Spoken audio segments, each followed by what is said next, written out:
یہ جو بیچ میں وقت ہے جب آپ کو یہ کیفیت لاحق ہو کہ کوئی آپ سے کھو جائے گا، وہ زیادہ تکلیف دہ عمل ہے، یا زیادہ یوں سمجھے کہ شدید عمل ہے.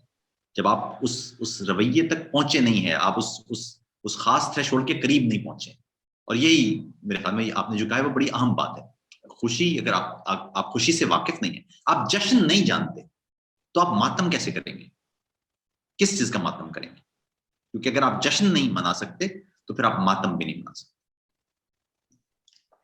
ہاں، یعنی میں یہ میری اپنی انڈرسٹینڈنگ ہے اور میں اس میں غلط بھی ہو سکتی ہوں، کیونکہ آپ جیسے صاحب علم کے سامنے گفتگو کرنا بھی مشکل کام ہے، اس لیے میری تو بس وہ ایک ہمبل اوپینین ہی ہو سکتی ہے اس پہ، اور وہ یہ کہ اس کا مطلب یہ ہے کہ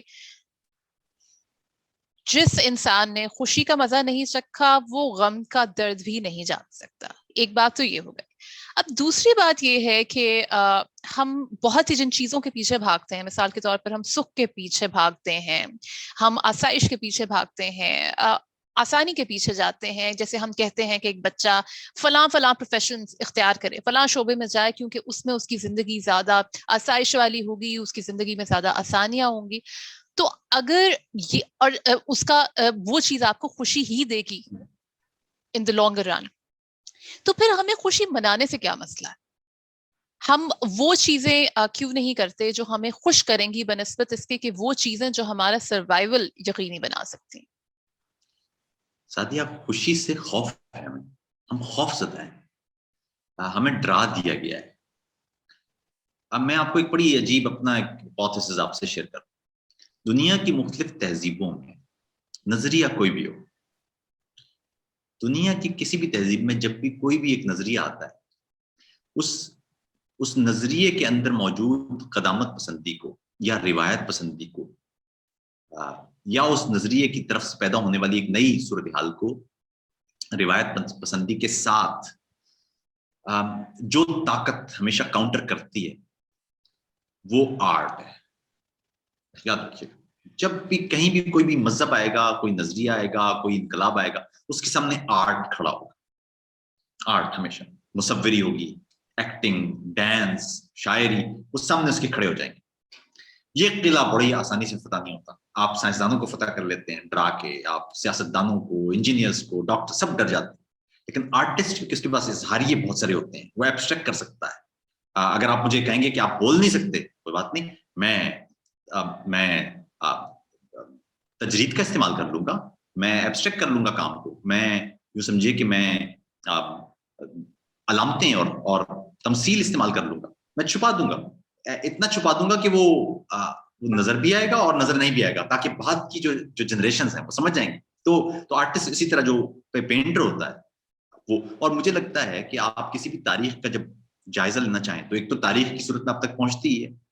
پچھلے 300 سال کی جو 300-400 سال میں آپ نے جو تاریخ، جب سے پرنٹنگ پریس آیا تو ہم نے دیکھا کہ باقاعدہ ایک ریٹن تاریخ مرتب ہونا شروع ہو گئی. لیکن اس سے بھی زیادہ معتبر تاریخ آپ کو ہر دور کے ادب میں ملتی. ادب نے غیر معمولی طور پر وہ چیزیں باندھ دی ہوتی ہیں. آپ دلی کے حالات میر کے دور میں اب وہ تاریخ میں پڑھیے اور پھر میر کی شاعری پڑھیے تو آپ کو پتہ چلے گا کہ میر نے کس انداز سے اس کو کر دیا. مجھے لگتا ہے کہ یورپ میں یا مغربی دنیا میں قدامت پسندی اور نظریے اور اس انداز کی جو سوچ تھی وہ جب آئی تو اس کے سامنے آرٹ کھڑا ہو گیا. آرٹ لڑتا رہا. یہاں قدامت پسندی کی، ہم تو یورپی معاشرے کی قدامت پسندی کے اعتبار سے ابھی بہت پیچھے ہیں. یعنی سمجھے کہ ہم تو 500-700 سال پہلے جو یہاں لڑائی ہوئی ہے ہم شاید وہی لڑائی ابھی لڑ رہے ہیں. لیکن یہاں پر بہت برا حال تھا. یہاں پر پوپ کا ایک سٹرکچر تھا، ایک یہاں پر جو چرچ تھا وہ ساری چیزیں ڈیسائیڈ کیا کرتا تھا. لیکن آرٹ کھڑا رہا، آرٹ لڑتا رہا. اور ایک وقت آیا کہ جب آرٹ حاوی ہو گیا مذہب پر، نظریوں پر یہاں، تو اس کا نتیجہ فوراً نکلا کہ فلسفہ پیدا ہونا شروع ہو گیا، سائنس پیدا ہونا شروع ہو گئی یہاں. کیونکہ آرٹ کی جیت، یاد رکھیے گا، جب بھی کسی معاشرے میں آرٹ کسی نظریے کے خلاف جیتتا ہے تو اس کا الٹیمیٹ نظریہ رویہ یہ ہوتا ہے یا ایکسپریشن یہ ہوتا ہے کہ لوگ کوسچننگ شروع کر دیتے ہیں. آرٹ لوگوں کو اظہاریت دیتا ہے اور کوسچن کرنے کی صلاحیت دیتا ہے. اگر وہ عام افراد وہ جو اظہاری ہیں ان کا استعمال شروع کر دیں تو اس کا مطلب یہ ہوتا ہے کہ آرٹ جیتا نہ بھی صحیح لیکن حاوی ہو گیا ہے اس نظریے پر۔ ہندوستان میں دیکھیے، ہندوستان میں صدیوں سے نظریے اور آرٹ کی لڑائی ہوتی رہی ہے، اور یہ لڑائی اتنی دیر تک چلتی رہی ہے، اتنی دیر تک، ہزاروں سالوں تک، کہ اور مزے کی بات ہے کہ اس میں نہ آرٹ جیت پایا میرے نظریے کے مطابق، نہ نظریہ جیت پایا، تو نظریہ آرٹ بن گیا اور آرٹ نظریہ بن گیا۔ ہندوستان میں ایسا کوئی آرٹ کا نمونہ نہیں ہوگا جس میں مذہب نہیں پایا جائے گا، اور ایسا کوئی مذہبی ایکسپریشن نہیں ہوگا جس میں آرٹ نہیں ہوگا، تو جڑ گیا۔ ہمارے ہاں شاید لگتا ہے مجھے کہ آرٹ پر نظریہ حاوی آ گیا، ہمارے ہاں شاعری وہ اس کے لیے اب اجازت نہیں رہی ہے، ہمارے یہاں مصوری اس کے لیے بھی اجازت نہیں رہی ہے، ہمارے ہاں رقص اس کے لیے بھی، ہمارے ہاں کہکہی بھی اجازت نہیں ہے۔ آپ اگر زور سے کہکا لگائیں گے تو کہا جائے گا کہ کوئی مذہب کے خلاف کوئی کام ہو گیا، کوئی نظریے کے خلاف کام ہو گیا، آپ کو اس دنیا سے کیا لینا ہے، آپ ہنس کیوں رہے ہیں؟ تو مسئلہ یہ ہے کہ زندگی کے جو یہ سارے جو رقص ہے، شاعری ہے، مصوری ہے، یہ سب زندگی کی علامتیں ہیں۔ ہم جب پرانے ادوار میں جا کے دیکھتے ہیں کہ یہاں پر ہومو سیپینس تھے یا نہیں تھے اس غار میں، تو پہلا نقطہ جو ہمیں ملتا ہے وہ یہ کہ کیا اس غار کی دیواروں پر کوئی آرٹسٹک ہے معاملہ، کیونکہ اگر آرٹ ہے یہاں تو انسان تو رہا ہے، اگر یہ ایلیمنٹ نہیں ہے تو اس کا مطلب ہے یہاں ہومو سیپینس نہیں رہے، یہاں کوئی اور ہوگا، انسان نہیں، جہاں انسان ہوگا وہاں آرٹ ہو، شروع سے ایسا ہی ہے۔ اسی آرٹ نے تو آپ کو لکھنا سکھایا، اسی آرٹ نے آپ کو بولنا سکھایا، اسی آرٹ نے آپ کو پینٹ کرنا سکھایا۔ یہ جو لفظ نظر آتے ہیں نا آپ کو، اشکال، یہ پہلے الفاظ تھے اور الفاظ انہی سے نکلے۔ مجھے ایک نظم یاد آتی ہے سعدیہ، وہ اس نظم کا نام ہے گستاخ، وہ اچھا ہے، ذرا وہ بھی گفتگو میں سڑل جائے گا۔ جبین گستاخ پر لکھا ہے، میں معتبر ہوں، میں اپنی فطرت کی اس ودیت کا مارا انسان جسے تجسس پکارتے ہیں، میں اپنے ہونے سے اس کے ہونے کے پیچو خم میں بھٹک رہا ہوں، مگر میں اس شہر سے نہیں ہوں جہاں پہ رفت شعور کی ہے، جہاں سوالات معتبر ہیں۔ میرا تعلق تو دین فطرت سے ہے جو مجھ کو سوال کرنے، نظر اٹھانے، جہان ذات و ممات کو جستجو بنانے کا معترف تھا، مگر میں اس شہر میں ہوں جس میں شعور خلقت کا راستہ ہی بے رہ روی ہے، جہاں عقائد شعور و معنی کے راستے میں رکاوٹیں ہیں، جہاں شریعت سوال کرنے، نظر اٹھانے، جہان ذات و ممات کو جستجو بنانے کو کفر کہتی ہے اور گستاخ مانتی ہے۔ یہ عہد بدقسمتی ہے شاید، زباں اسے بھی ہے اب میسر جو حرف و معنی سے بے خبر ہے، جسے زباں کی پیچیدگی کا احساس تک نہیں ہے۔ یہ لفظ تو ارتقاء کی رہ پر ہر ایک منزل پہ ہم قدم تھے، سمیری تہذیب سے بھی پہلے، ہر ایک مروج زباں کی تعویل سے بھی پہلے، ہر ایک عقیدہ ہاؤ ہو سے، قرآن و انجیل سے بھی پہلے، جب تصور فقط تصاویر بن رہے تھے، مگر یہ اشکال اصل میں لفظ تھی جو ہم سے ہزاروں صدیوں کے فاصلے پر بھی گفتگو ہیں۔ یہ عہد بدقسمتی ہے شاید کہ اب تصاویر بھی گناہ ہے۔ میں سوچتا ہوں اگر یہی شہر تب بھی ہوتا، یہی عقائد وہاں بھی ہوتے، تو آج تاریخ گونگی ہوتی۔ سو پہلا تصویر ساز انسان، وہ ایک مصور، وہ ایک گستاخ، ہر خدا سے، ہر ایک عقیدے، ہر ایک مذہب سے معتبر تھا۔ جبین گستاخ پر لکھا ہے، میں معتبر۔ تو آپ یہ دیکھیے کہ اس وقت بدقسمتی دیکھیے کہ ہمارے یہاں جو آرٹسٹ ہے، آپ کا آرٹسٹ، آپ ٹی وی پہ بیٹھیں گے، ایک آرٹسٹ ہوگا جس نے مذہب پر، نظریے پر کوشچننگ کرنا ہے، لوگوں کو کوشچننگ سکھانا ہے، سوچنا سکھانا ہے، ایکسپریشنز دینا ہے، وہ خود بیٹھ کے اس کا حصہ ہے۔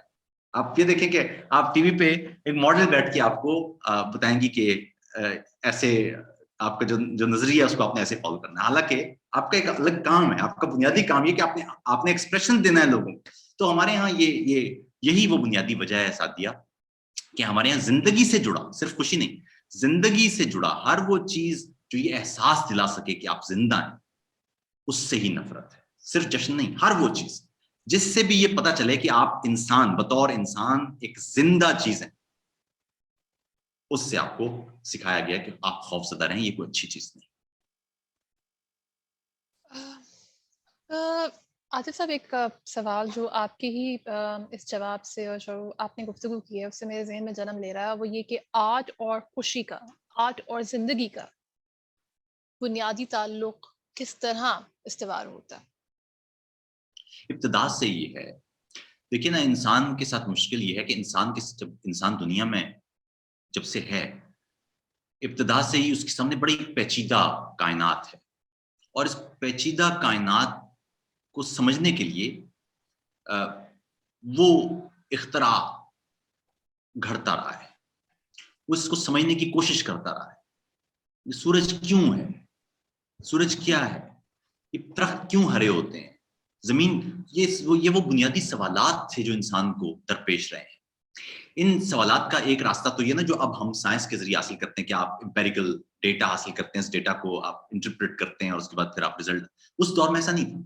اس دور میں ہم ڈیٹا نہیں بلکہ اندازہ لگایا کرتے تھے، اس لیے ہمارے بہت سارے اندازے غلط ہو۔ ہم اندازے سے اپنے علم سے کائنات کو سمجھنے کی کوشش کیا کرتے تھے۔ ہمارے یہاں سیانے ہوا کرتے تھے کہ ایک سیانے نے یہ بات کر دی، وہ تو ٹھیک ہے، کوئی امپیریکل ڈیٹا نہیں ہوتا تھا، ابھی تک نہیں ہوتا کئی معاملات میں، لیکن ہمارے آس پاس یہ جتنی بھی چیزیں آپ کو نظر آ رہی ہیں، یہ سب کہانیوں پر مبنی ہے۔ حقیقت جس کو آپ حقیقت کہہ رہے ہیں، وہ بھی بہت بے حد سوالیہ نشانات کے اندر ہے۔ تو یوں سمجھیے کہ جب انسان زمین پر جب سے چل رہا ہے، انسان ان چیزوں کو سمجھنے کی کوشش کر رہا ہے، اور ان چیزوں کو سمجھنے کے لیے وہ نئے نئے اظہاریے بناتا ہے، اور یہ سارے اظہاریے اصل میں زندگی کی علامت ہیں۔ انہی اظہاریوں سے، انہی کہانیوں سے، حقیقت سے نہیں، کہانیوں سے زندگی وابستہ ہے۔ ان کہانیوں، ان رنگوں سے زندگی کو ہم پہچانتے ہیں کہ الگ الگ نہیں۔ اگر آپ زندگی کے اندر سے یہ ساری کہانیاں نکال دیں اور آپ صرف حقیقت کے ساتھ زندہ رہنے کی کوشش کریں، تو آپ یقین کیجئے کہ زندگی خلا ہو جائے گی۔ یہ ساری اب جو یہ ہم اس وقت گفتگو کر رہے ہیں، آپ دنیا کے دوسرے کونے پر ہیں، میں شمال میں ہوں، آپ جنوب میں ہیں، اور ہم گفتگو یہ کہانی کی وجہ سے۔ انٹرنیٹ کیا تھا؟ یہ جو آپ کو حقیقت کہانی کا پرتو ہے، حقیقت اصل میں کہیں نہیں۔ وہ کہتے ہیں نا کہ reality is just a figment of your imagination. تو ایسے ہی ہے میرے خیال میں۔ یہ سوال کہ زندگی اور آرٹ کس طرح جڑے ہوئے ہیں بڑا واضح ہے۔ اظہاریہ آرٹ کیا ہے؟ آرٹ اصل میں اظہاریہ کا نام۔ آپ جس طرح سے کسی چیز کو اظہار کرتے ہیں، کس طرح سے آپ اس کو ایکسپریس کرتے ہیں۔ تھاٹ اور ایکسپریشن کی ڈیبیٹ بہت پرانی ہے فلسفے کی، وہ کبھی ہم بیٹھیں گے تو وہ مرغی پہلے پیدا ہوئی یا انڈا کی طرح، وہ ایک بڑا مشکل موضوع ہے کہ خیال سپیریئر ہے کہ اظہار سپیریئر، لیکن اس پر کبھی بات کریں گے۔ لیکن اہم بات لیکن یہی ہے کہ زندگی اور آرٹ، یہ ایک، جب سے ہم زندہ ہیں تب سے آرٹسٹ ہیں۔ جب اور مزے کی بات دیکھیے کہ ہم نے خدا کی، دنیا کے تمام مذاہب میں جو خدا کی کوالٹیز ہیں وہ آرٹسٹ کی کوالٹیز ہیں۔ وہ مصور ہے سب سے اچھا، اس سے اچھا سنگیت کار کوئی نہیں ہے، ساری موسیقی اسی کی بنائی ہوئی ہے، اس سے زیادہ رنگوں کو پہچاننے والا نہیں ہے، اس سے اچھا شاعر بھی کوئی نہیں، وہ زبانیں جانتا ہے، وہ گفتگو کر سکتا ہے اچھے انداز۔ تو ہم نے جو ایک آرٹسٹ کی کوالٹیز ہیں وہ خدا میں رکھی ہیں، لیکن ہم اب خود چاہتے ہیں کہ وہ کوالٹیز کہیں انسان کے اندر نہ آ جائیں، کیونکہ اس سے پتہ چلے گا کہ ہم زندہ ہیں، ہم زندہ نہیں ہیں، ہمارا زندگی سے کوئی تعلق نہیں، ہمارا زندگی سے کیا لینا دینا۔ اچھا، اب ایک اور سوال ہے، وہ یہ ہے کہ جس طرح ہندوستان، پاکستان اور یہ جو پورا بر صغیر کا خطہ ہے، یہ 200 سال انگریزوں کی غلامی میں رہا، اور ہمیشہ سے ہی اس خطے کو باہر سے کوئی نہ کوئی حملہ آور آتے رہے ہیں۔ یہ صرف کلونیل پیریڈ کو، ہم صرف برٹش پیریڈ کو نہیں کہہ سکتے، لیکن اس سے پہلے کا بھی اگر وقت دیکھیں کہ وسطی ایشیا سے اور کہاں سے حملہ آور آتے رہے، اس خطے نے ہمیشہ یہ دیکھا۔ کیا آپ کو لگتا ہے کہ جو ہمارے ملک میں، اگر میں پاکستان کی، ہندوستان کی بات کروں، کیونکہ ہندوستان میں بھی اب یہ مسئلہ نظر آ رہا ہے ہمیں، تو کیا خوشی سے اس نفرت کا تعلق کولونائزیشن سے جوڑا جا سکتا ہے کہ کولونیل سسٹمز میں جس طرح کی سٹینڈرڈز اور چیزیں ڈیولپ ہوئیں جنہوں نے خوشی کے اوپر پردہ ڈالا؟ سعدیہ، سچی بات یہ ہے کہ ہم تو ہمیشہ کالونی ہی رہے ہیں، ہمیں برطانوی کالونی رہے ہیں، لیکن اس سے پہلے ہم مغلز کی کالونی ہی تھے۔ ہم یہ پورا خطہ ہمیشہ سے کالونی ہی رہا ہے، لیکن ایسا نہیں ہے کہ اس میں آرٹ کھڑا نہیں رہا. آرٹ تو ہر نظریے سے ہر دور میں لڑتا رہا. گورے کے دور میں بھی گورے کے سامنے آپ کے آرٹسٹ کھڑے رہے ہیں نا، لکھتے رہے ہیں. مغلیہ دور کے اندر آپ کے پاس بے شمار آرٹ کے نمونے ہیں، جو آرٹسٹ رہا ہے کھڑا. اب مجھے لگتا ہے ہندوستان میں بھی پچھلے کچھ عرصے میں اور پاکستان میں تو پچھلے کوئی دہائیوں سے جو آرٹسٹ ہیں، آرٹ ہے وہ فتح ہوتا چلا گیا ہے. ہندوستان میں آپ غور کریں تو اب آپ کو کئی آرٹسٹ نظر آئیں گے جو یہ جملے بولتے نظر آئیں گے کہ جی یہ بات نیشنل ہے اور یہ اینٹی نیشنل. حکومت پر تنقید اینٹی نیشنل ہوتی ہے. یہ ہمارے ہاں کئی آرٹسٹ آپ کو نظر آئیں گے جو کہیں گے کہ یہ بات پاکستان سے محبت ہے، یہ بات پاکستان سے محبت نہیں. یعنی تو یہ تو صرف مجھے لگتا ہے کہ صرف کالونیل بات نہیں ہے، بلکہ ہمیشہ سے یہاں جو ایک لڑائی رہی ہے نظریے اور آرٹ کے درمیان، وہ میں نے بتایا کہ ہندوستان میں وہ لڑائی صدیوں سے جاری ہے، وہ چل رہی ہے.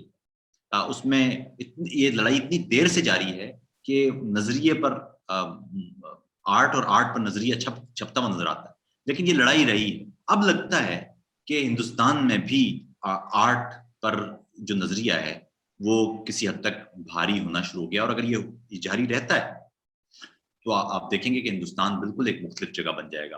میرے خیال میں پاکستان ایک بڑی اچھی ایگزامپل ہے اس کے لیے.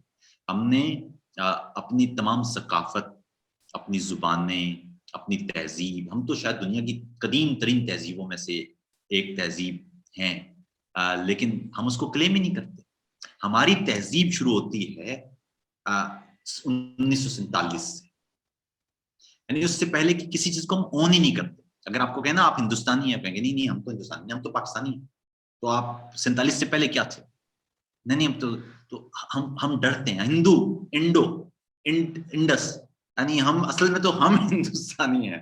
مزے کی بات ہے ہندوستان میں جو نیچے ساؤتھ انڈیا کے لوگ ہیں وہ اپنے آپ کو ہندوستانی بھی نہیں کہتے تھے. ان کی کتابوں میں لکھا ہوتا ہے کہ ہم دریا گنگا پار کر کے ہندوستان جائیں گے.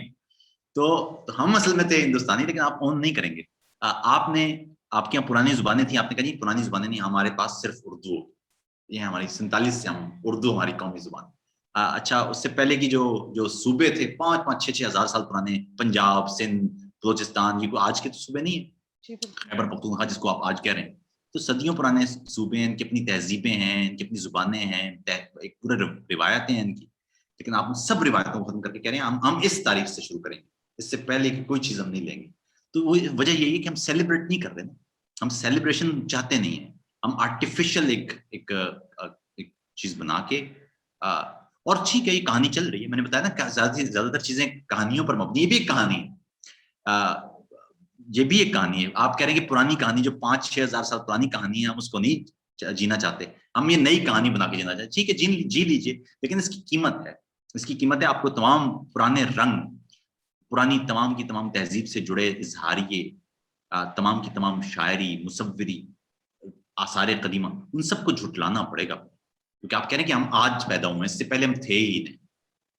ہماری تہذیب فلاں تاریخ سے شروع ہوئی ہے، یا ہم جب محمد بن قاسم آیا تھا تو ہم اس سے پہلے تھے ہی، آج سے ہم شروع ہوئے ہیں. تو یہ اگر آپ اس کو ڈس اون کر دیتے ہیں اپنے ماضی کو ڈس اون کرنے کا مطلب یہ ہوتا ہے، آپ نے کبھی سائنس فکشن فلموں میں دیکھا ہوگا کہ اگر آپ جا کے ماضی میں کچھ تبدیلی کر دیں تو آپ کا حال اور مستقبل غائب ہو جاتا ہے. تو ہم نے ماضی غائب کر کے ہم سوچ رہے ہیں کہ ہم حال میں زندہ رہ لیں گے، حالانکہ اگر آپ ماضی اپنا غائب کر دیں گے تو حال اور مستقبل خود بخود غائب ہو جائے گا. اب ایک اور سوال ہے، اور وہ یہ ہے کہ اس رویے کو، اب ظاہری بات ہے کہ جو آپ نے بتایا ہے کہ یہ اب صدیوں پرانی جنگ ہے جو نظریے اور آرٹ کی چلی آ رہی ہے، اور کیونکہ یہ خطہ ہمیشہ سے ہی ایک کالونی رہا ہے، کبھی وہ انگریزوں کی کالونی تھا اور کبھی وہ مغلوں کی کالونی تھا اور اس سے پہلے کسی اور کی کالونی. تو یہ باتیں تو اور وقت کے ساتھ ساتھ اس چیز میں ظاہری بات ہے زیادہ بگاڑ آتا جا رہا ہے، وقت کے ساتھ ساتھ نظریہ آرٹ پر حاوی ہوتا جا رہا ہے. لیکن آنے والی نسلوں کو اس چیز سے بچانے کے لیے، ان کو ایک بہتر مستقبل دینے کے لیے کیا کرنا چاہیے؟ اپنی لڑائی جاری رکھنا چاہیے. بطور آرٹسٹ آپ کو ہار مانے بغیر اپنی لڑائی جاری رکھنا چاہیے. آپ یہ تو نہیں کر سکتے، ظاہر ہے آپ ایک واحد آرٹسٹ جنگ تو نہیں جیت سکتا اتنی بڑی، لیکن آپ سب سے بہترین یہی ہوتا ہے اگر آپ کو لگے کہ آپ کے آس پاس ایسا ماحول ہے جس میں آپ لڑائی جیتنا تو دور کی بات ہے، لڑائی جاری رکھنا بھی بہت مشکل ہو، تو سب سے اہم معاملہ ایسے میں ہوتا ہے کہ آپ بس کم سے کم کسی حد تک وہ لڑائی جاری ضرور رکھیں. شاید آگے اگلی نسلوں کو یہ موقع مل جائے کہ وہ اس لڑائی سے کسی حد تک وہ جیت جائیں. مجھے سعدیہ مجھے نا ایک جان ایلیا کی ایک نظم یاد آتی ہے، اور وہ ٹھیک اسی کیفیت کی نظم ہے. اس کا نام ہے شہر عاشور. گزر گئے پس در کی اشارتوں کے وہ دن کہ رقص کرتے تھے میخار رنگ کھیلتے تھے. گزر گئے پس در کی اشارتوں کے وہ دن کہ رقص کرتے تھے میخار رنگ کھیلتے تھے. نہ محتسب کی تھی پرواہ نہ شہدار کی تھی، ہم اہل دل سرے بازار رنگ کھیلتے تھے. غرور جبہ و دستار کا زمانہ ہے، غرور جبہ و دستار کا زمانہ ہے. نشاط فکر و بساط ہنر ہوئی برباد. فقیہ ہو مفتی و واعظ پہ حرف گیر ہو کون، یہ ہیں ملائکہ اور شہر جنت شداد. ملازمان حرم نے وہ تنگیاں کی ہیں، فضائیں ہی نہ رہیں رقص رنگ و بو کے لیے. ملازمان حرم نے وہ تنگیاں کی ہیں، فضائیں ہی نہ رہیں رقص رنگ و بو کے لیے. یہ انتظام تو دیکھو خزاں پرستوں کا، بچھائی جاتی ہیں سنگینیاں نمو کے لیے. یہ انتظام تو دیکھو خزاں پرستوں کا، بچھائی جاتی ہیں رنگینیاں نمو کے لیے. اسی ہوس میں ہے ہر دم یہ دشمنان جمال، اسی ہوس میں ہے ہر دم یہ دشمنان جمال. جو سوئے رنگ اٹھے اس نظر کو گل کر دیں، جو بس چلے کہیں ان کا تو یہ فضا بیزار، جو بس چلے کہیں ان کا تو یہ فضا بیزار. شفق کا رنگ بجھا دیں سحر کو گل کر دیں، جو بس چلے کہیں ان کا تو یہ فضا بیزار. شفق کا رنگ بجھا دیں سحر کو گل کر دیں. ہوئی ہے جانب محراب سے وہ بارش سنگ، ہوئی ہے جانب محراب سے وہ بارش سنگ کہ عافیت خم ابرو کی ہے بہت دشوار. ستم کیا ہے عجب منجنی کے ممبر نے، حریم دل کی سلامت نہیں رہی دیوار. یہ عہد وہ ہے کہ دانشوران عہد پہ بھی منافقت کی شبیہوں کا خوف طاری ہے. نماز خوف کے دن ہیں کہ ان دنوں یارو، قلندروں پہ فقیہوں کا خوف طاری ہے.